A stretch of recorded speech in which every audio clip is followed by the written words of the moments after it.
What is up, and welcome into the Easy Smoke and the GM podcast. I'm your host, Ezra McCann, and I'm joined, as always, by my outstanding co-hosts. He's a Chicago Public League legend. He's a Simeon legend. He's a Grambling State legend. He is SWAC. He was the second baseman for the Tigers back in the day. He was actually all SWAC. It's Brandon Williams, a.k.a. Coach Smoke. And we've got our NFL draft analyst for NBC Sports Chicago. You can catch all his work at NBCSportsChicago.com and the My Teams app. He's Glenn Morgan. He's our GM. Gentlemen, what's going on? How you guys doing? Man, doing better than a lot of people and maybe not as good as others. Hey man, that was a hell of an intro in the wake of what's going down in SWAC country right now. Well, we definitely gonna talk about that. We're gonna talk about that tonight. But let's start with the beloved Bears, who took an L on Sunday, 29-22 loss to the Vikings. As bad as that game started, Yeah. it could have been, that loss could have been a lot worse. But Man. I think they picked it up and played with some heart, and we're in it up until the end, until the fumble by Smith Marset. Smith Marset. Is that how you say his name? I didn't even know he was on the roster. I didn't know he was. I saw the ball. Yeah, I know he was a former Viking, Amir Smith Marset. Amir Smith Marset. Yeah. I had no clue he was on the roster.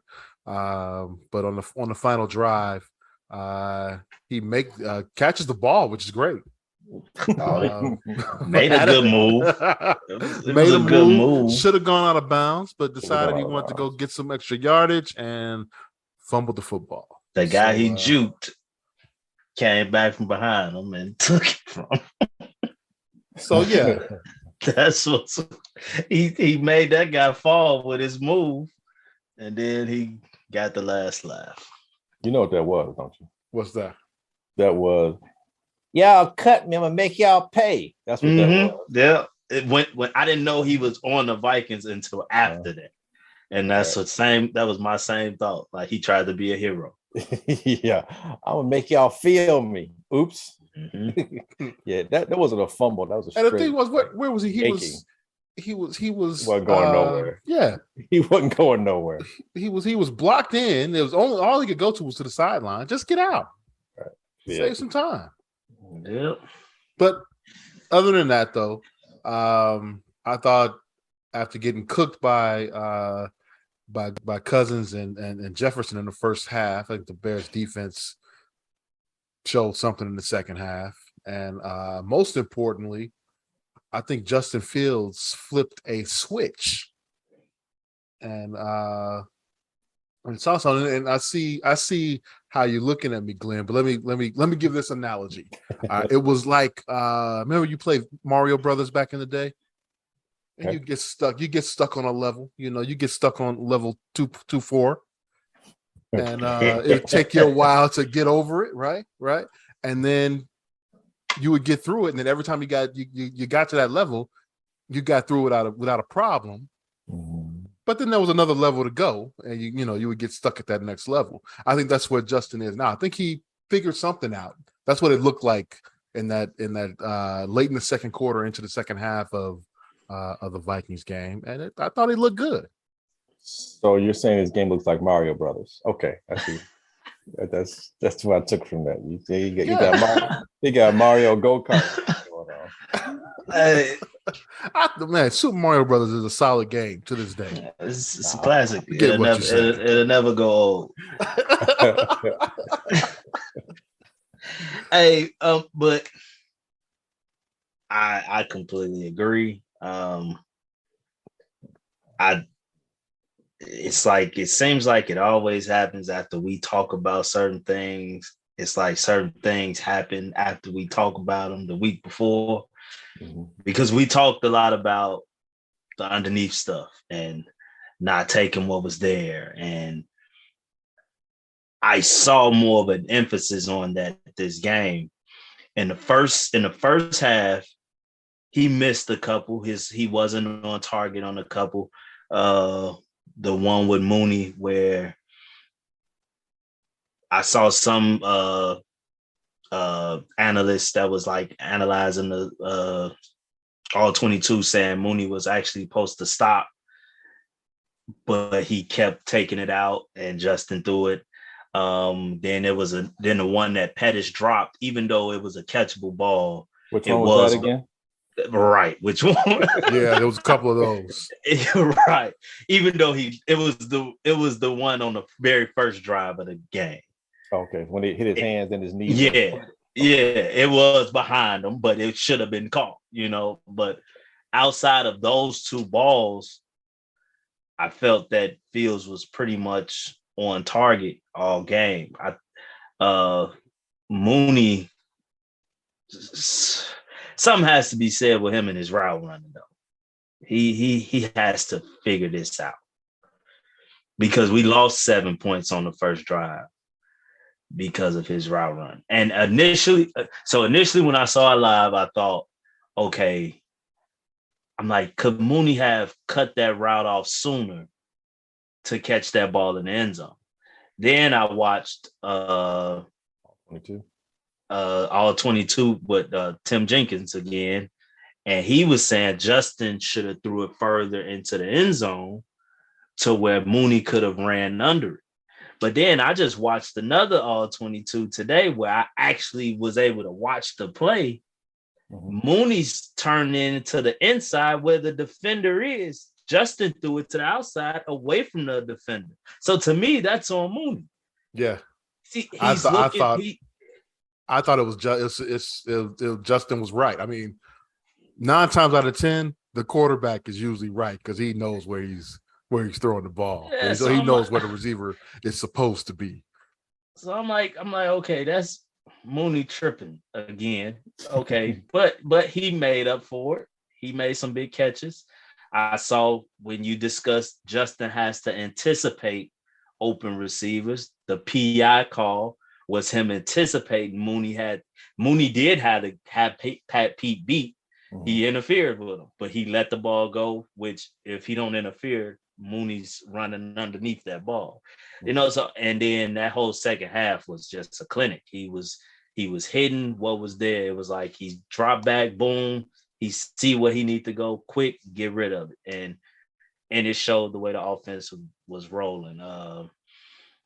I was very pleased with what I saw, especially after what we discussed last week on him not taking the gimmies.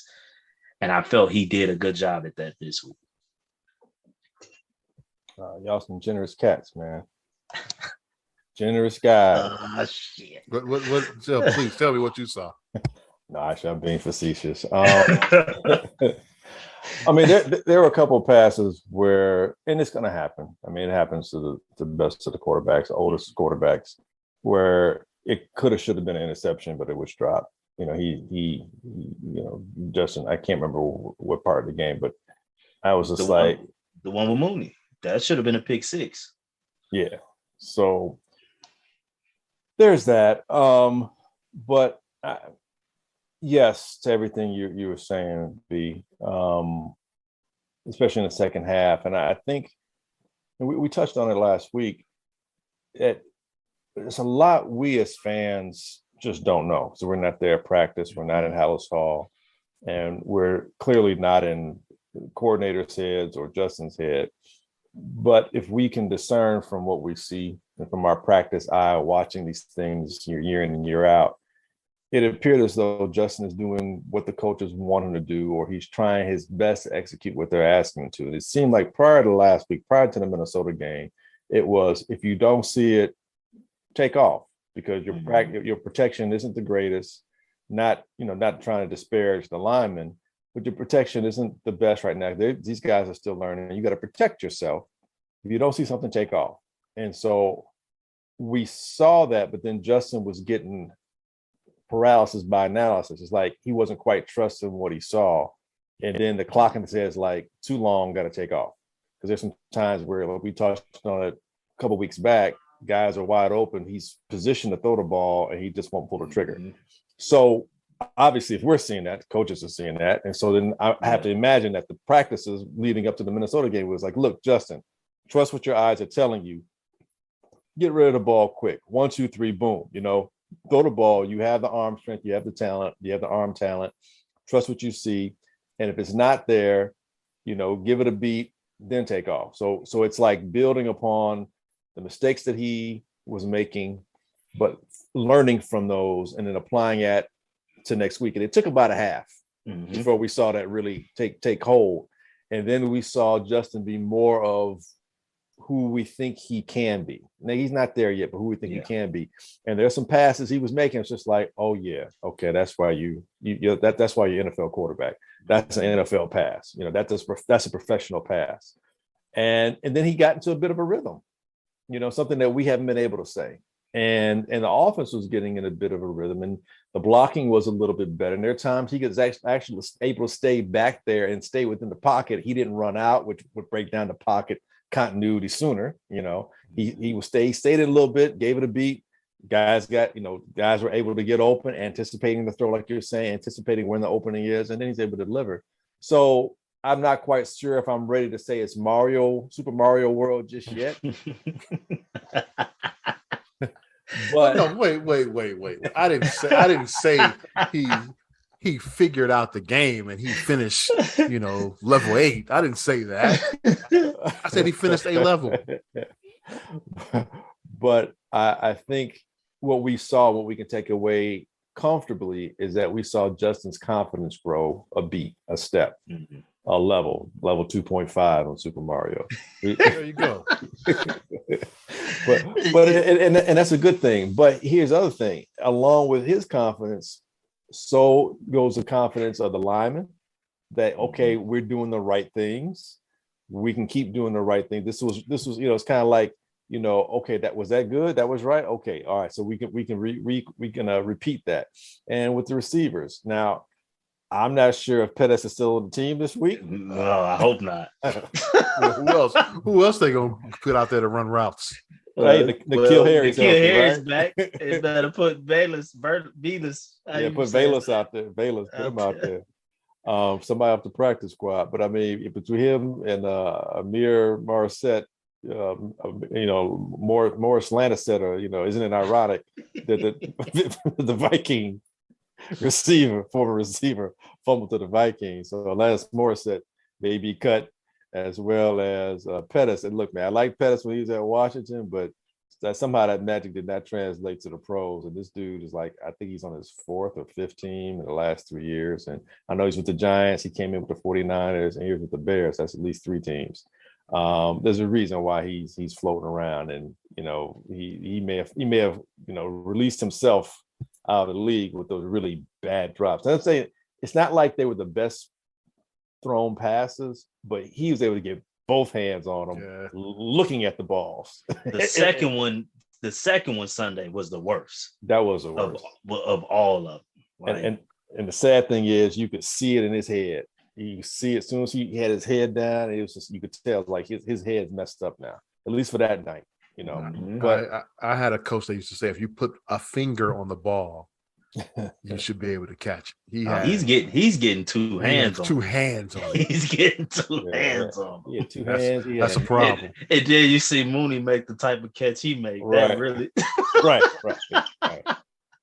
That really probably messed with you.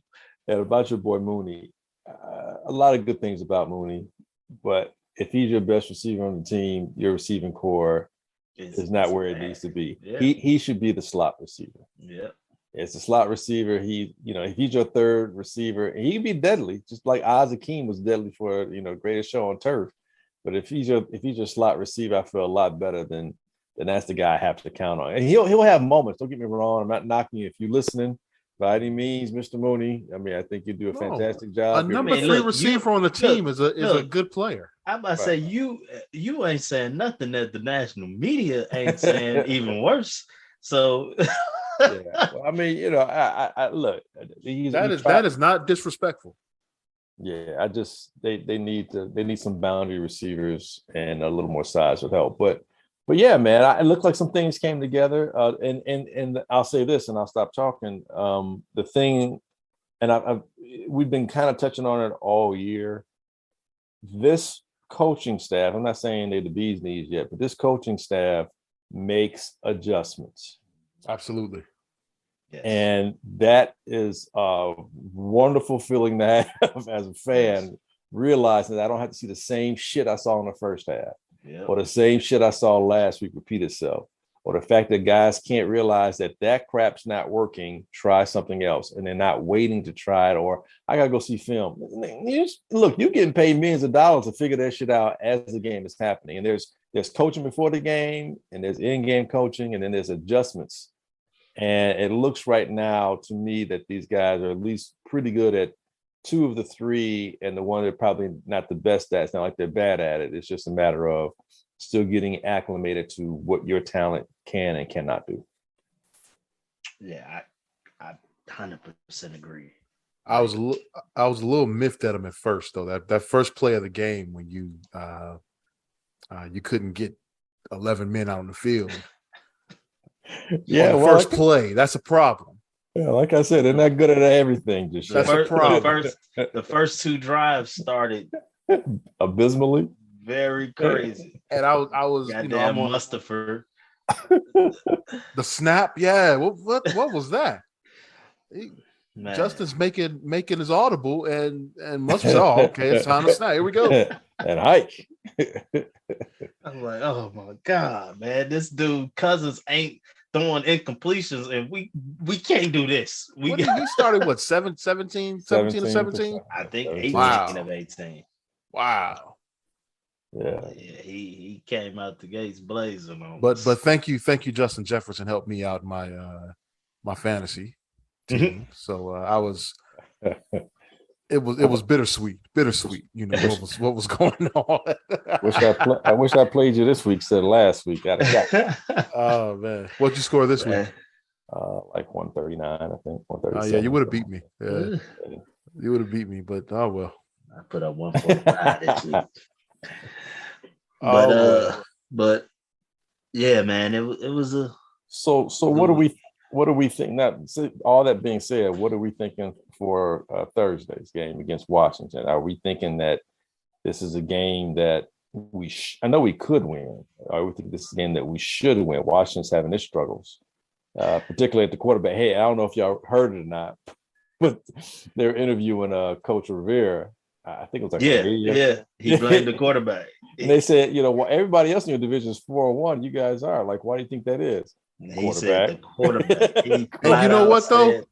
He was stating facts, man. Chico was talking facts. Well, I'm sure he was. It's just hilarious. He's talking facts. Yeah, so what? He told the truth. Did you hear? He told the truth. He was right. The quarterback. He tried to. Man, but he's right. He's right. He's definitely right. And I think, you know what, though? I think what he was trying to say was that, for the most part, outside of Cooper Rush in Dallas, everyone has been there. They've been there. So it's trying to get, what's that? Cooper's been there. He's been there. Well, I'm saying he's been there, but he's not the starter, though. No, but he's winning games. So he's a starter now. And he's winning games because he's been there. I'm agreeing with you. I'm saying because he's been in that system. The continuity of the system and the players are there, and Wentz is learning everybody. And so what he was saying was right, but the big thing that everybody's going to run with is he just called his quarterback out, and it was fact. I'm sorry, I agree 100% with Chico. Dude, I didn't realize everybody else was. I was like, man, everyone else was 4-1. I'm like, what? Oh shit, they 1-4. Quarterback. And what's he supposed to do? Play better. Hey, no, this should be this. This is a winnable game. It's a winnable game. It's a winnable game. But Carson Wentz is 3-0 versus the Bears, and I believe Washington over their last 10 is 9-1 versus the Bears. Yeah. And so really. Yeah, something like that. Or 8-2, something like that. Yeah. I think it's 9-1. I remember. Wait, what was the game when here in Mitch Chicago, went up there. That was here in Chicago, they're 9-1. I think that's what it is. It's like here in Chicago, the last 10 games here in Chicago. Oh, okay. Here. So Okay. it's something crazy. Okay. And Wentz is or it might be Wentz is 9-1 or Washington is 9-1 on Thursday night games. It might be something like that. But I know Wentz is 3-0 versus the Bears in his career. I only remember one where he was in Philly. And they all had to be in Philly. Us bad. Yeah, they all had to be in Philly. They all had to be in Philly because he ain't beat us. We ain't played the Colts last year. Right. When we lost to the Colts, that was with Phillip Rivers. Okay. A couple years ago. And I think he's like 15 touchdown passes to 2 interceptions. To 2 interceptions. On Thursday night. On Thursday nights. So yeah. So and the line moved from I think 1.5 or whatever to pick them now. Yeah, I thought the Bears were given a point, right? At one point. The Bears were the underdog.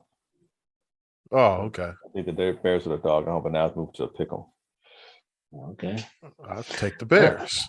But I it's a winnable game. Main thing is just want to see improvement. Continue to improve. Defense start faster. Man, poor Jalen Jones out there, by the way. Against Minnesota. My God. Oh, man. Jalen Johnson will be back. Man. They were picking on that kid, man. It was like they were picking on that every kid. Single pass they were going his way. and it showed because I think he led the team in tackles. Yeah, he had 14 tackles in that game. And that's what on the after show somebody said, see, there's a difference. I forget which one of them on the after show said. They said there's a difference in Roquan's 16 tackles leading the team and those 14 by Jalen Jones. Well, yeah. Well, number one, a cornerback should never lead the team in tackles. Like never. That's a bad thing. That's a bad thing. With 14, that means he was getting they were going his way. I'm like every big play that Minnesota made, he was in the area. I'm like, God damn, could it be somebody else in the area? But yeah, I mean, the problem here, though, I mean, the Bears aren't getting much penetration. It looks like no pressure. Nope, very little pressure. Yeah, no they pressure. They got one sack against the Vikings. It's like coverage sacks. And I'm trying to see. That wasn't until late second half too. I'm trying to see. It was when momentum shift. Muhammad had 3 tackles. He's 1, 2, 3, 4, 5, 6, 7. Yeah, he's 8 on the list. So he was 8th in tackles on the team. That's a problem when a defensive lineman is that far down. Mm-hmm. On the list. So they got to get the defensive line going somehow, some way, and that'll help the DBs a little bit. But I thought Gordon had a decent game.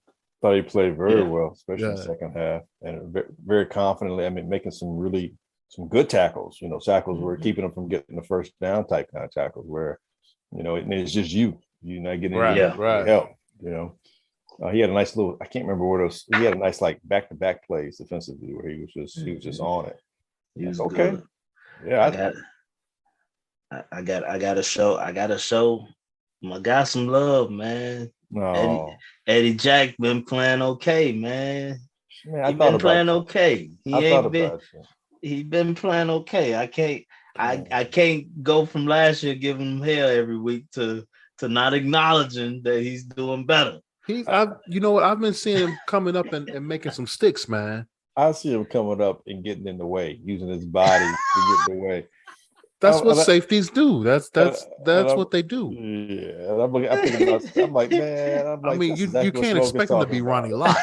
It's what Smoke was talking about. It's not so consistent now. So I'm missing him a little bit now, G. I'm missing him. God. Last year it was consistent. It was when the rookie cornerback is making tougher tackles than you, and you a safety, that says a little something to me. They really committed to the tackle. He's like, I'm a show. He's like, he flashes it. That more times than not, I see him try to make a tackle. He get knocked back, rolling sideways. I'm like, what the hell was that? But I mean, hey, I'm sitting here. He's out there, so you know. So I'll ask this: should Bears came out and empty to start the game. Do you continue that this week? Or do you short week? So unless you're going to go with the same game plan, I would say no. Okay. And that's a different defense, because that defense, they don't have to blitz you to get after you. Their front four generally, typically, when they're playing at their best, they can cause some havoc. Then what that does, I mean, that means you got 7 or so guys that's sitting out there, and like I would play Justin zone, make him think about it, because he's already a little hesitant. Make him think about it with that pressure that front four can cause. I would not put Justin where he's in the empty. I'd like for him to have at least somebody back there that can pick up someone coming through. Give him chip him something, give him a little more extra time. Yeah. Oh, you got to. I don't think the offensive line is not at a spot right now where they know exactly who they're looking to block. And granted, we had a better day, but they still had some right hood. Yeah, and got back there quick as hell. He pitched that ball to Montgomery, and Montgomery was hit. My God damn. And then the one where he escaped and got a few yards. He ended up the fourth down. That was the fourth down play? Yeah. Like, golly. Where no one, well, your center didn't pick up anybody. He's not good. Now, I will say on that play, Jones is the left tackle. You're supposed to be inside first. I didn't know. He didn't realize that there was this should be probably on Justin, or maybe even your center. There was a blitzer coming. The blitz came from the outside, right? Yeah. Coming from the outside. But he went inside first, which is probably right. I mean, we don't know for sure. But usually inside first is right. And then Patrick, I think they sort of got confused on what they should be doing, Patrick and Jones. Patrick took him with a double team and then said, well, you got him. And then, saw at the corner of his eye that there was somebody coming from the outside and went after that. But it just didn't look fluid. Meanwhile, like I said, Mustafa took no one. I mean, man, look for somebody to block, dude. There's got to be somebody you can pick up. But that's something that I think over time is going to be addressed with these guys. And Mooney was interfered with that pass in that zone too, by the way. But in the second half. Oh yeah. I agree with Corner didn't turn. Never turned his head. Contact. Never turned his head and made contact. But didn't know. Yeah, there was no flag on the play, and didn't look for it either. Gotta sell it, man. Gotta sell it. Just made it seem like he made a good play. He's celebrating, dude. You never even turned your head at all. Gotta sell it. I guess that was his way of selling it. Hey, speaking of bad calls, there was some awful roughing the passer penalties this weekend. In other games. First, the Atlanta Tampa Bay game. Grady Jarrett. I don't know. Came in on a stunt, got Brady, wrapped him up by the waist, spun him down, and was called for roughing the passer. I don't know what you do there. Overreaction. Didn't hit him in the helmet. No, didn't slam his head into the ground. Didn't take him down low. Didn't take his knees out from him. It was the exact tackle that happened with Tua. Yeah. Well, not as forceful. Not as forceful. I mean, I don't think the guy for the Bengals should have got a penalty or anything. He didn't. Yeah. But I just think Tua hit his head, and that just made it, you know. But yeah, go continue, because yes, it's egregious. Continue. Yeah. And that play. I mean, that could have cost Atlanta the game right there. But yeah. That was fourth down. Yeah. That caused fourth down. It caused right. It would have been a punt. It would have been a punt, but they got an automatic first down because of that. 15 yards, the automatic first down. They kept that drive going. Then Monday night, the call on Jones, he got to Carr. Right. It was a forced fumble. First off, forced fumble. Right. And he braced his arm. That he had possession of. Braced his arm so that he wouldn't put all this weight on him, and recovered the fumble. And got called. He had the fumble before all this. Though. Yeah. He had the ball, and then his momentum took him down. Once again, didn't hit him in the head. Didn't take him out by the knees. Oh, he actually braced himself too with his left arm. I don't. At this point, I don't know what a defensive lineman is supposed to do at that point.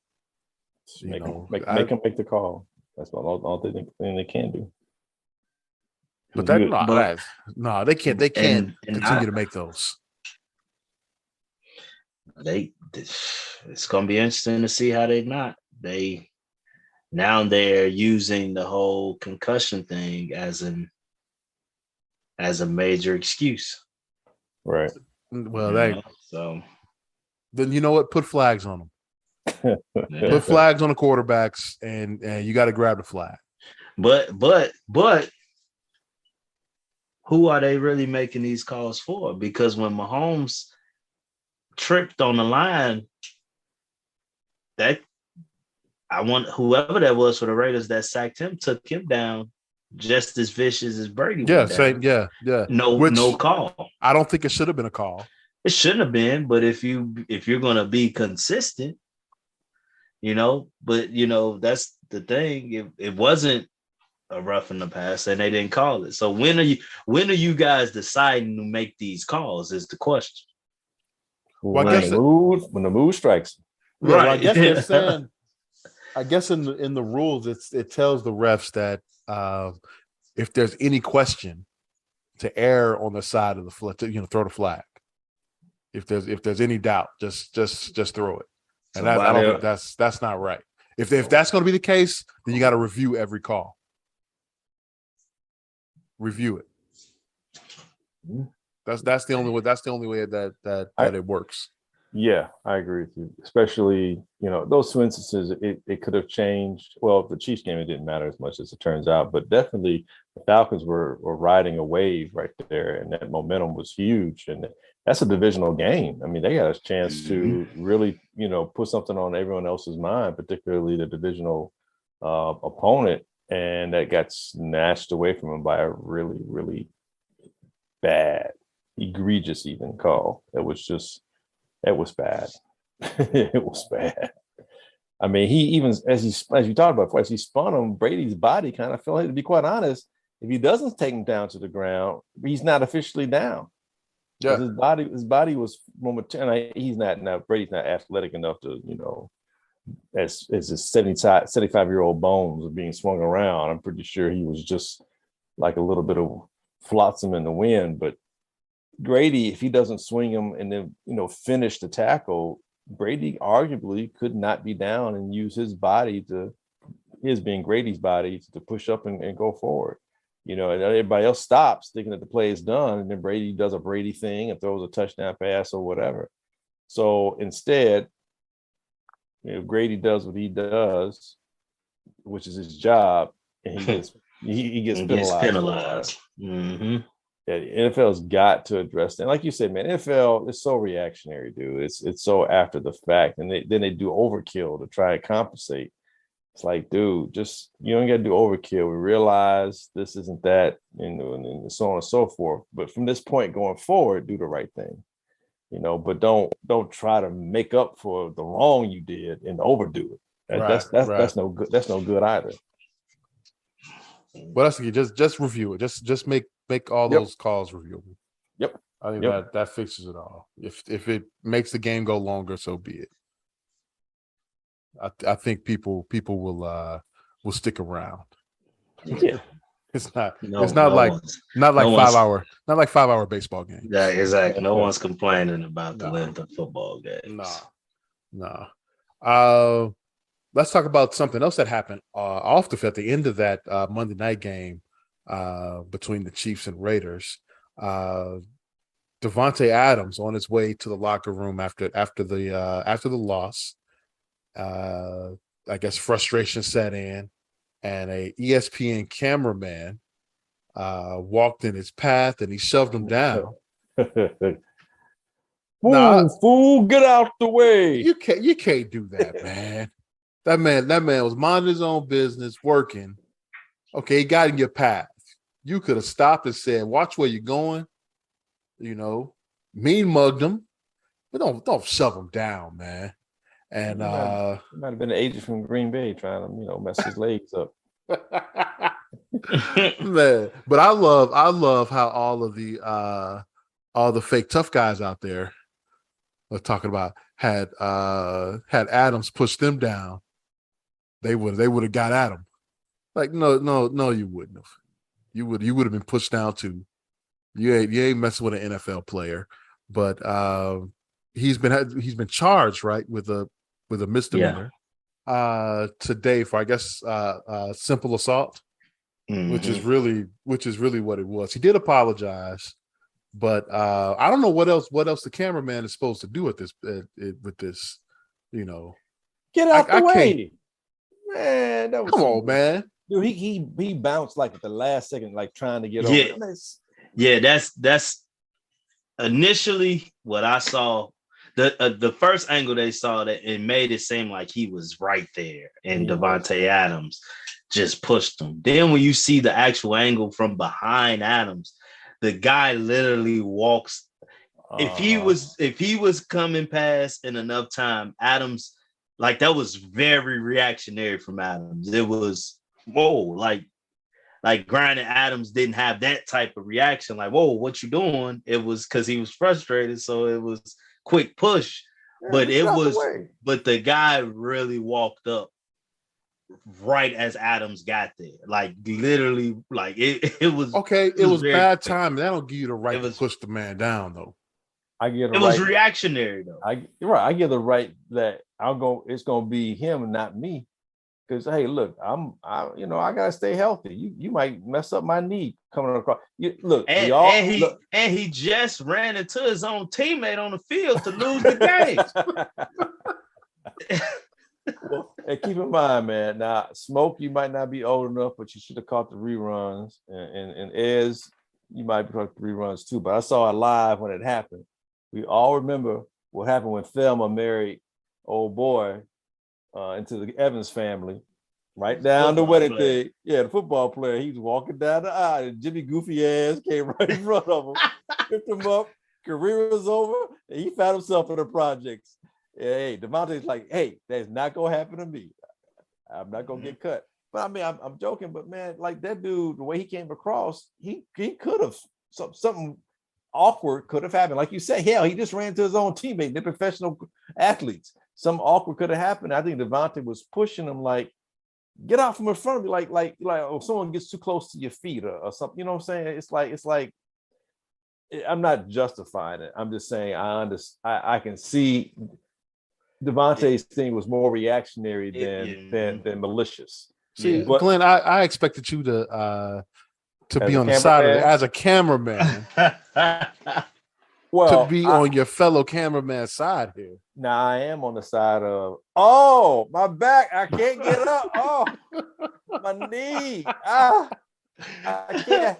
How? Oh. I agree with that. I sue his ass in a moment. I'm behind that, but no, I think here, like, look, everybody else was off to the side, and here come this fool just traipsing across in front of him. Yeah. Oh man, that was a cameraman. You know, I'm sure he looked like a young guy. I'm sure because it was literally right after the game. So I'm sure he was hustling to try to, get a shot up, But was worried about why time. couldn't he go stay on the path that he was on? Why did he have to cross him? Because he's a goofy. Like, that's the thing. And yeah, that's all it well, is. I'm saying, what if the where he was going was right there? He got there late, man. He was trying to make up for not being where he needed to be, and he was a little reckless as he came across. I mean, it's the cameraman. It's he needs to take some accountability for that situation even happening. And I'm not saying that he deserved to be pushed, but I'm saying, like, man, yeah, my fault. Like, I got there. I mean, it wasn't like Davante went and picked him out and then pushed him. Because that's how they made it look at first. Right. Well, no. I didn't say that. He definitely crossed. No. I'm not saying you, but I'm saying that the very first angle they show, it makes it look like that. Like he was standing there and Davante pushed him. Like right. Dude didn't do nothing. No, I think it was bad timing. But like I said, it doesn't give you the right to shove him out the way. That's my issue. And he could have, I mean, man, had you shoved him and you saw him go down. Yeah. Man, go say, dude, my fault, man. I fucked up. That might have been the thing he did, because he didn't say that. He didn't say that. He just walked on. But I definitely believe it was reactionary. Because I put it this way. I think, like, if Davante Adams was like, sometimes they going through the tunnel with their back turned, looking towards the field still, saying something. If Davante Adams wasn't watching and was walking sideways or had his back to the guy and the dude did what he did, he would have knocked dude over still. That's how instant it was that it happened. Okay, had he run into him and knocked him over, that's one thing. No, He shoved him, though. I get it. He shoved him, though. Right. Let him. But that's how instant it was that he got in his path, where that makes it so reactionary. I know I'm gonna sound like one of these fake tough guys out here, but I bet you wouldn't have done that to me. Well, he'd have tried to push you, but then he'd have been like, oh. His arm was a big. I would have moved maybe an inch. But I think we joking and stuff, but he had just run into his teammate, and so I think he's probably a little sensitive about somebody crossing in front of him. I mean, really, and it's like I just like, and it's like YouTube, but like I'm tired of you motherfuckers crossing in front of me. It was a frustrated. I'm tired. Like, man, you called him at the wrong time for doing the wrong thing. And all right. So what's the settlement? $2.5 million. Nah, he don't need that much, man. See, all he had to do, had he been smart, he would have got a ball, went and signed the ball for him, gave it to him, because he was still out there. That's this the cameraman. What happens is, they probably a union out there. They were like, look, dude, you need to get paid. You got too many people in his ear too quick, man. Anything he try to offer you, just no, don't take anything, because they'll say, yeah, well, you took this as a result of that, so don't take a damn thing. Plus, he got, he pushed him out on some concrete. I don't think it was in the grassy knoll. No, that was in the tunnel. Yeah. So that hurts a little more. That's ow. I mean, that's my elbow. Plus, he had a tripod on him, right? So that bad. Yeah. Man, broken equipment. I can't lift my arm. My work, my livelihood. I feed myself's impeded. Oh, power to the cameraman. Hey, also last week, the Draymond Green Jordan Poole situation out in Golden State. Wow, dude. I mean, Draymond, every time you think this knucklehead can't do anything more knuckleheaded, he comes back and amazes me with the level of just Knuckleheadedness. I mean, really, dude? Like, chances are Draymond probably started that shit. Probably was like, yeah, you bitch, bitch, or something like that. Oh, I know he did. Right. And Jordan probably like, man, you know what, man, you shut the fuck up with that bitch shit. And he's just like, what you gonna do, bitch? All right, look, I got you, bitch, right here. That's kind of how they say it happened. and then he come and Jordan like, make the fuck up off me. And then, I was listening to a couple of people's reactions, and Isaiah Thomas, the second, the former, the more recent Isaiah, the one who used to play for the Celtics, the younger one. He was like, look, man, he was like, hey, you got to keep your hands up, have your hands down, but you don't expect a team. You're not expecting. You're not. That's the same thing I've been going back and forth with so many people about, man. I'm like, you're not expecting your teammate to do that to you in that moment. I've been in many clubhouses, locker rooms, whatever you want to call them. I've been around teammates that had fights. It never starts like that where you just flat out sucker punch. It's gonna always be some tussling first. Right. To where potentially it could be broke up. And if the team want to see the fight, we gonna let y'all tussle till y'all fight. But normally it gets broken up in time. But that a blow is not thrown, Like, and I feel like that's what they thought was about to ensue there. And you flat out clean the man's clock. Like, come on, man. Like, that was cowardly. Like that's bully behavior, man. Right. Like because you're not, man. I get people want to say, like, we'll say, well, in game you face suspension and all. Like, no, forget that, man. Because you a big dude. You have your instances in game. You have many of opportunities in game to do exactly what you did to him. Them referees or other teammates are not getting that quick to you to stop you from doing exactly what you did to Jordan Poole. That could easily be done. But no, man, the bigger guys, you gonna hesitate a little bit. That's a smaller dude. You like people talking about, like they saying now on TV that he going through things personally. I wouldn't give a damn. No, that's telling you now. That's Jordan Poole, man. They say he hasn't forgave him, but I don't know. I wouldn't. But I don't know how I could be on that team. I'm telling you now. I could be on the team, but I can't forgive him. And my passes are gonna be a little sharper when they come to him. Be ready. My dive for loose balls. You better not be by me. You better not be going for a loose ball in my vicinity, because I'm diving at your knees. I don't care you my teammate at this point. Like, you have to. I ain't never been fired on before like that. Dude, that he could have really hurt him, man. He could have really hurt him. I guess we could coexist. Coexist? I mean, be on that team. Mean? I mean, be on the same team. I mean, yeah, because you're trying to. Well, what happened? What happened with Portis and Mirotic? Remember when their situation happened? Well, you saw one guy wasn't on the team much longer. They I guess they got it okay enough, but you could tell, man, those guys, like, even on the court, like, they kind of steered clear. It wasn't like they was like, hey, I'm gonna pass you the ball. You pass it back to me, I'll pass it back to you. It wasn't nothing like that, dude. And that situation was actually different, because from what I understand, Mirotic was the aggressor. Was the aggressor, right? Yeah, that's Bobby kind of defended himself. You're right. That's apples to like kiwi fruit. And he got 8 games. And this is the underlying thing that's going ignored. Everyone is giving the Warriors so much credit for how they're handling this. Draymond Green was suspended a game for calling Kevin Durant a bitch on the sideline. Yeah, he was suspended a game for doing that. So what happens? He gets nothing. All he's getting is fine. Yeah. Like, that's getting ignored in this whole situation.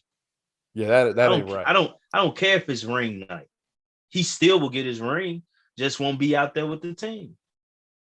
Like that's the part that's going ignored. Everyone's saying the organization is handling it the right way. If we didn't see the video, it don't matter. He put his hand. If as an organization you saw how violent that was, you suspended that. You suspended that man for calling another man a bitch on the sideline. No physical harm or anything, but you suspended him for that. But you just fine him for this? That if I'm Jordan Poole, I'm pissed off about that. Now that you bring that up. I don't know if he was on the team at that time, so he probably don't even remember. But I'm sure somebody eventually talk about. Yeah, absolutely. Yeah, that's interesting. What did they have they said what the fine is? I haven't. I don't think they have. Yeah. Wow. Yeah, dude, he should.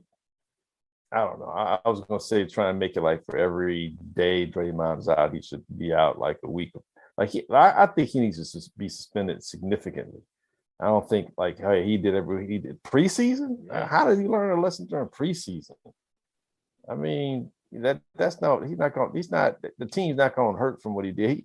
He needs to realize how he hurt the team. So when he comes back, he's a little more ostracized than he normally would be. I mean, dude, it's just that's like me taking out, one of my kids, but it's just bad, dude. You're was he about 6'8", 6'9"? And Jordan looking like an R&B singer, looking like a little DeBarge out there. Man, why you gonna swing on an R&B singer like that? Man, come on, man. Called him too, man. Yeah, he did. And I want to say one last thing to any of our listeners who listened to this and who had the mindset of Jordan Poole should have had his hands up and on the streets, you ain't pushing nobody and just sitting back like that. Please understand the climate of today's society we live in. If this happened on the streets, Draymond Green would be fearing for his life. Just saying, like, stop comparing things of this nature to the streets. These are not the streets. They are teammates. That is a confined, that is a quote unquote safe environment. Like, that can't happen. It's simple as that, man. Where both guys are making millions of dollars. Exactly. Like, you're not expecting your teammate to do that to you. You're just not, So, yeah. All right. Well, let's head on down. Oh, go ahead. I was going to say, where does this rank in terms of teammates going off on each other? Like Steve Smith, when he's with the Carolina Panthers, and he took his helmet off and went after one of his teammates, or Olin Kreutz, when he was a weight that he used or a dumbbell or something. On Fred Miller. Yeah. On Fred Miller, and cracked him across the jaw, broke his jaw, right? Yeah. Whoa, yes. What? You don't remember that? No video. Yeah. So they were at this was in 2005. They were at at an FBI shooting range. The offensive line took a little day trip to an FBI shooting range, and some drinks were had. A weapon, and they got it. I guess they didn't get along, and they got into it at the shooting range, mind you. And he used a weight and broke his jaw with a free weight. Oh wow, that'd have been Olin Kreutz last season. But the Bears went on and made the playoffs that year. Yeah, then the Super Bowl the next year, right? Yeah. So hey, made them closer. That's what they keep using it with the Warriors because of Steve Kerr. And I'm like, people gotta realize if you watch The Last Dance, Steve Kerr and Michael Jordan clearly acknowledged that Steve Kerr actually punched Michael first. Yeah. So like it wasn't just like Jordan fouled him hard. And that's one thing that I was saying I would have understood. If it was Poole fouled Draymond yeah. hard and he got up swinging, I would have understood that. But like, yeah. So. But with the video though, it looks like both are on the sideline though.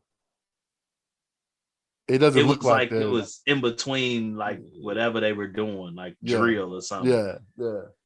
So not in the heat of battle. Not in the heat of battle at all. Saying. So yeah. Don't forget Michael Westbrook with the Washington, formerly Redskins at the time, and was it what I forget the running back. I was a running back. He was a pretty good running back at the time, and I think he took his helmet off, and he cracked him across the jaw too. It was pretty ugly. I think the running back couldn't make the game. Oh, let's go back to earlier this offseason. Why can't I remember his name now? Stephen Davis was the guy for Washington at the time, the running back. Stephen Davis. About Donald. Yeah, Aaron Donald. But that was opposing. That wasn't. But it was during a practice though. Yeah. During a practice, and he took the guy's helmet and was launching it.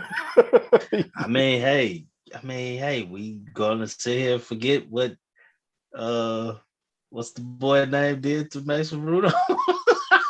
Myles Garrett. But the thing we said was teammates, not opponents. Right. See, these are opponents though. Yeah, we talk like teammates.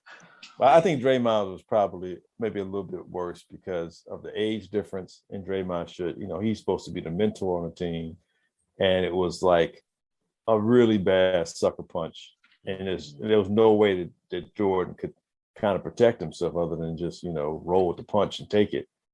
And I think Draymond's comes across a lot worse. And in the end, we saw it, so that just sticks out. It was clear. It was clear that Jordan Poole had a trust in Draymond that wasn't there.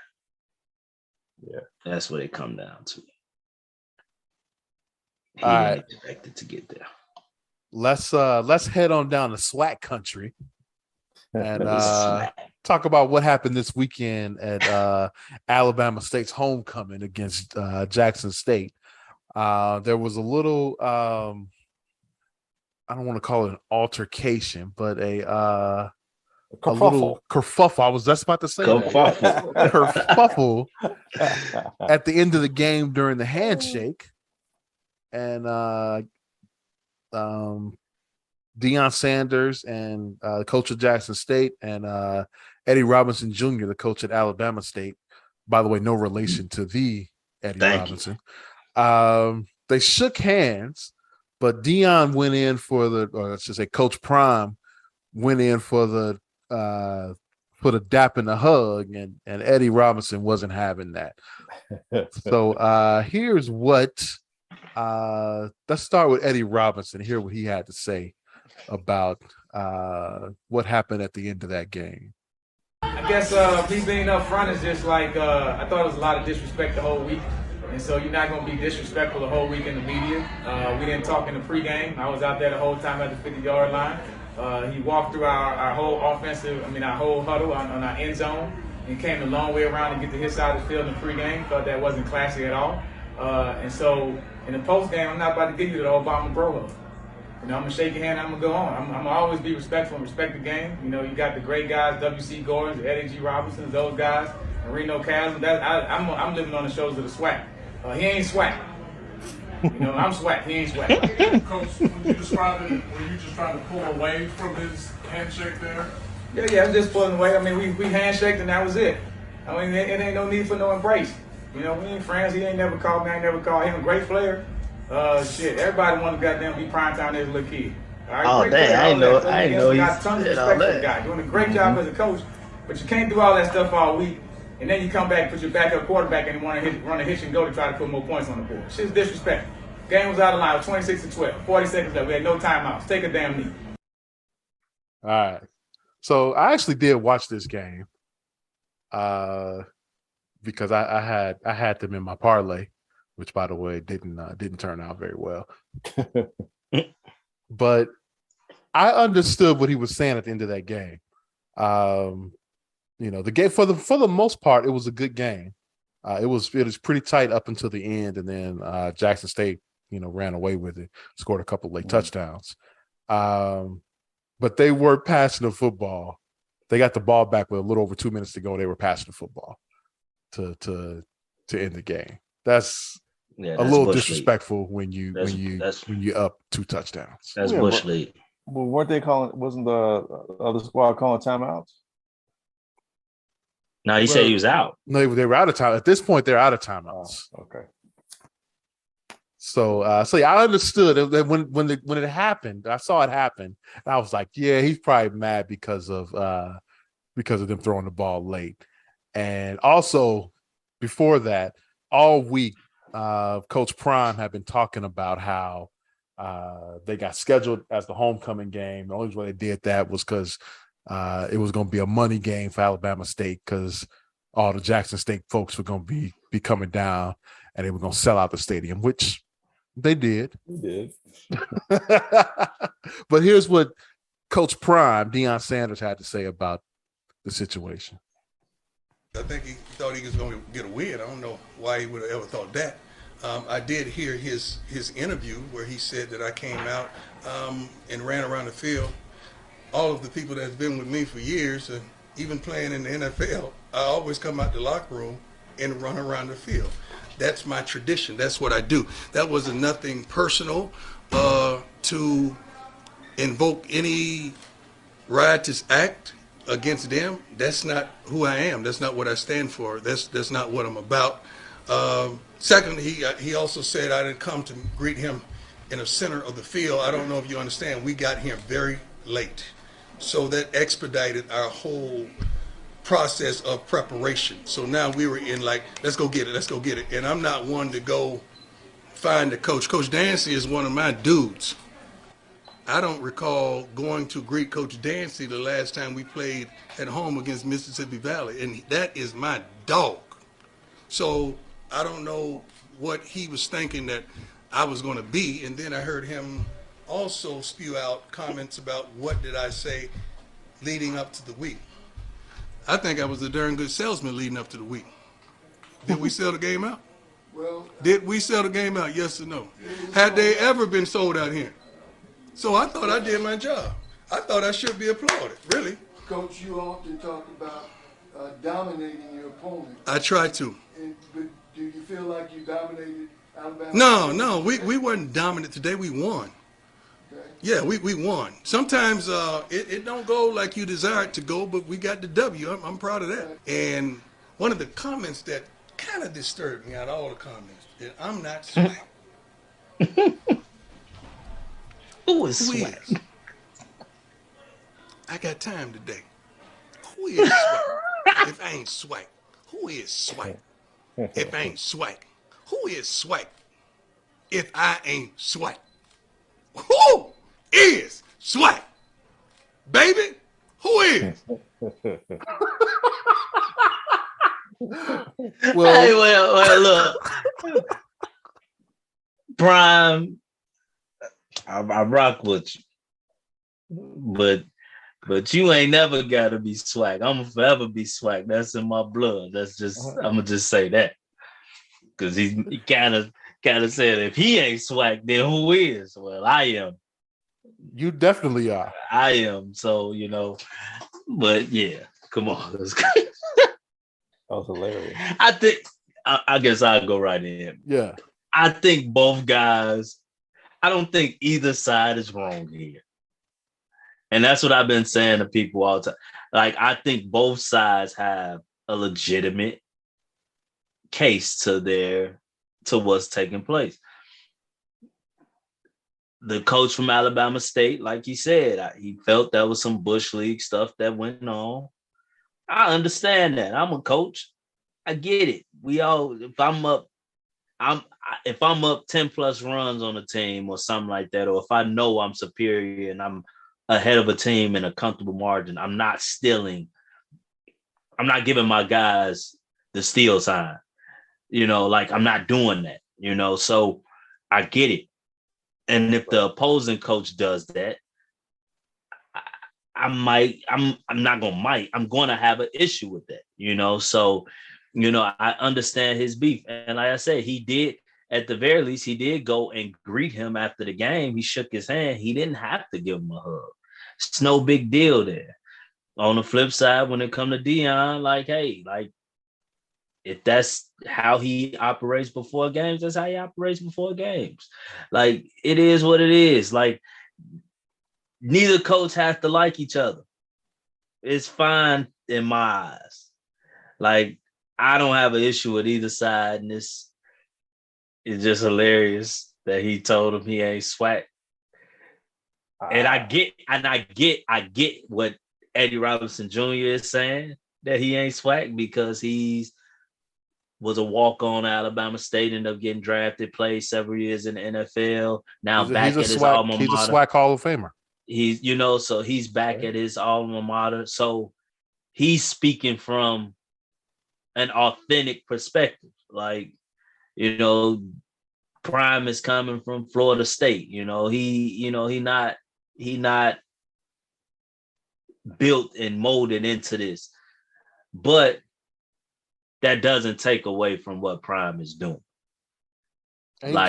He's doing some big things. But I think there are a lot of coaches in Black college football that are that didn't like the way that Deion came in and basically was downgrading Black college football and how they do things. Yeah, I think they took that personally. Yeah, a lot of fans are too. But guess what? So what, man? We've been begging for attention for so long. Now we got a guy we got the ultimate showman. Yeah. I was saying this to one of my little bro. He got his undergrad from Alcorn. He played baseball, and then he got his graduate from Grambling. His dad is Grambling. He the one sent me to Grambling.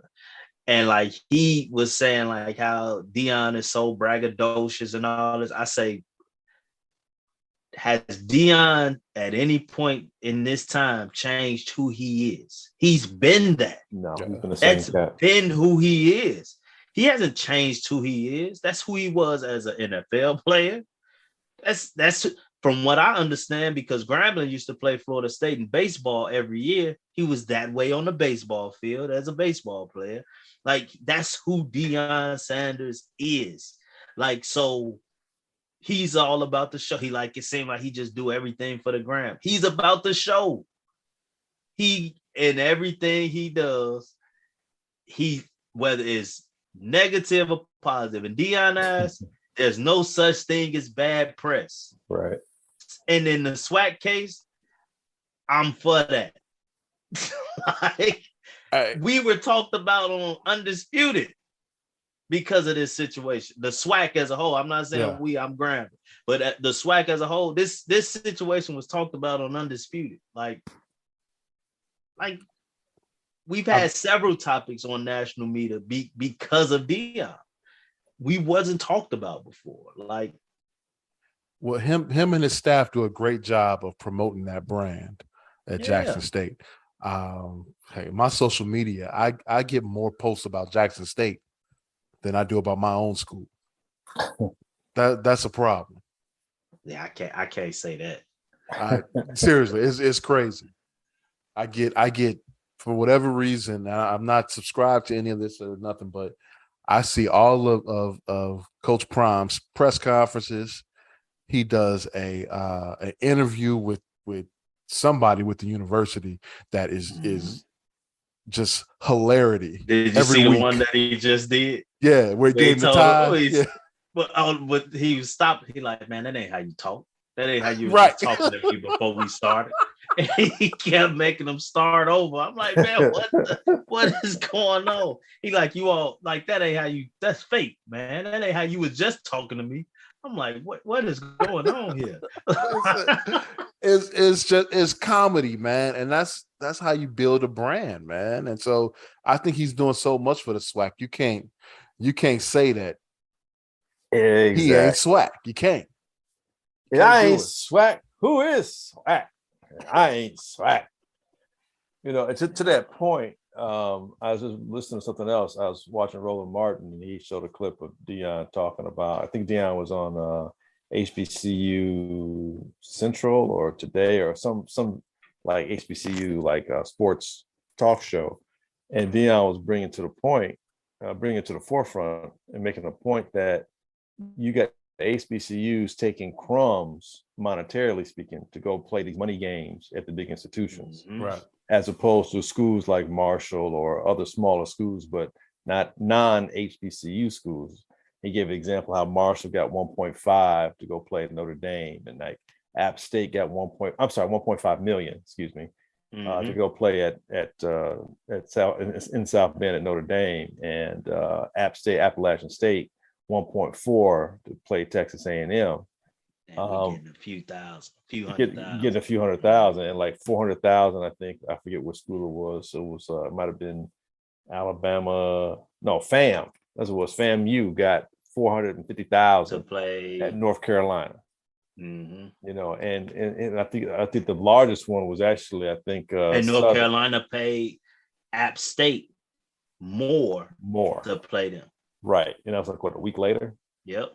So, and he's like, you know, he being Deion is like, do we need to have, like, that's a problem. Like, you know, we're out here, our players are just as important, and you know, to us and their well-being just as important to us as App State's players are.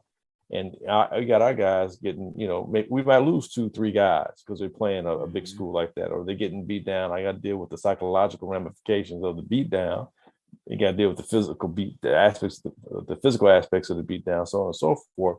And we're doing it for $450,000. And then when they get the $450,000, it doesn't just go straight to the football department. It's spread amongst everybody. They got it right. Take entire care of athletic everybody. department. Yeah. He's like, look, that money, that's our bodies out there. That money needs to come to the NFL, or not the NFL, excuse me, to the football department. So I just thought it was some interesting points he brought up with that. But to the point, and I'm saying that when Deion does stuff, it's not about Alabama State, or it's not about his own individual school. It's not about Jackson State. It's about doing things for the entirety of the HBCU. And it's a shame that those two guys bump heads, but by the same token, it makes it interesting. It keeps a bit of an eye on HBCU, and it might make it interesting enough to where, hey, you know, maybe some eyes, you know, with TV or whatever might come their way, and they can get some, you know, some contracts or whatever the case might be, because, you know, notoriety is important in HBCUs. If there's anything that they suffer from, it's just them being known, you know, across the nation, not just amongst, you know, African-American students and former students. Yeah, no, that's the truth. And, you know, and like I've been trying to explain to some people who've been like, man, he really only doing something for Jackson State. Well, that's really all he's supposed to do something for. Right. That's the institution that he's coaching. His job is not to revive the entire conference. His job is to create what he's creating at Jackson State. But he's bringing light to the entire conference, and it's up to the individual institutions to follow that. I feel my institution has tried to get in the mix of these things by hiring Hugh Jackson. You know, now, you know, we tried to go even further with Hugh bringing in Art Browse, but then that was shut down very quick. But, you know, but hey, you know, like, I feel we took the step to get to that level as well. Now, Hugh got to do his job of being better at what he's doing. Hugh ain't prime. No. It's just that simple. He ain't prime. But, you know, like, it's up to the other institutions to do what they deem necessary to build off the spotlight that he's put on the conference. Yeah, and you got to give Hugh some time. Remember, when Deion got there, you know, it wasn't like it is now. You know, Deion got that. He got there at the right time. Yeah, right. Because he had the pandemic. He got the pandemic year, and like so it appears he never really. He had the one that was the spring though, right? Like, and then the fall they went. I think they went like 2-3 in the spring. That spring season, and he was able to get more bodies in, and then they had their run, went undefeated in the SWAC last year, lost in the Celebration Bowl, and then you got what's going on now. So let's give it. Glad you time. mentioned that. It's still only one SWAC winner of that Celebration Bowl too, just to be clear. You guys are the only ones that have won the Celebration Bowl? Only ones. Only ones. You know, only ones. All right. Wait, let's move on to picks here. And I think it was rough weekend for all of us. I went 1-1-1. You went 1-1-1. Glenn, you went 1-2, I believe. Wow. That's right. I'm gaining ground. Though you got that South Florida one, man. That was a good pick there. And I went 1-2. No, I went 0-2-1. Oh wow. Goddamn Bears. Bears, man. Don't give up the dang 2 points. So Glenn, you're still the leader at 9-6. Smoke, you're at 7-1. And too close. I'm 3-10-2, and that's a good spot. Not good. Not good at all. So let's start here. I guess I gotta go first. I'm going to take the Bears at even. I'm going to take Cincinnati -1.5. Who are the Bengals playing? Steelers? They are playing the Saints. Oh, Saints. And I'm going to take the Tampa Bay Buccaneers -8 against Pittsburgh. Mm-hmm. Smoke, who you got? Okay, I'm going to go to GM. Kansas, are they without many guys this weekend? Would you happen to know? What, the Chiefs? Kansas Jayhawks. Oh, Jayhawks. College. I'm not certain about the injury history, no. You know what? I don't even care. They're 9-point underdog to Oklahoma. I'm taking them +9. Are they at home or at Oklahoma? They're at Oklahoma, but you got to go the other way. Oklahoma's not looking good the last couple of weeks. Trash. Right. That's why it's right for this to turn around on this game. I must go another college. I'm gonna go Tennessee +7. There you go. Home dog. Rip time rivalry. Go Vols. Hey, if I ain't SEC, I think if I ain't SEC, who's SEC? If I ain't SEC, who is SEC? And I'm gonna go one NFL. And I'm gonna go Bears even as well. Wow. And GM, who you got? I'm gonna do one pro. I'm gonna take the Ravens -6 against the Giants, the Giants. To college, I'm feeling a little orange, so I'm gonna go Illinois home. Or I'm sorry, not home, but Illinois +6.5 over Minnesota. Gophers. Yeah. Actually, I think Illinois might be at home. I think they are a home dog. They're at home. Yeah. Yeah. I'm gonna take that home dog. What they've been playing, I'm gonna take them. And I usually stay away from it, man, but I'm so vested emotionally right now. And actually, I'm in a FU kick their ass kind of mode. I'm gonna take my Tennessee Volunteers +7, another +7 home dog against the Tide. Roll damn Tide. Illinois is really ranked. What the hell is going on? 24th. Yeah. Roll damn Tide. 24th and a home dog. That's Well, Tennessee's 6 in their home dog. Well, come on, man. And Alabama was out. What's the name not playing? Well, we don't know yet. He didn't play last week, but they messed up my nighttime parlay last weekend. Wow. I think he's officially out this game. Is he already out? I believe. All right. Maybe he's not. All right. Well, good luck to everybody. That's going to do it for this week's edition of the Easy Smoke and the GM podcast. I want to thank everyone for listening. We greatly appreciate it. You can catch our podcast at Apple Podcasts, Google, Stitcher, Spotify, iHeartRadio, Amazon, or wherever you find your favorite podcast. You can also catch us at hp53productions.com. There you'll find a link to our podcast and the Super Duper podcast hosted by Rob Griggs and the Father Good podcast hosted by Marshall Givens and Kenny Stevenson. Yo, Glenn. Yep. Please take us out. Hey, like I always say, I ain't saying I'm right. Just sure say like Davante Adams wrong. Dead wrong. And if I ain't SWAC, who is? Who is? SWAC. See you next week.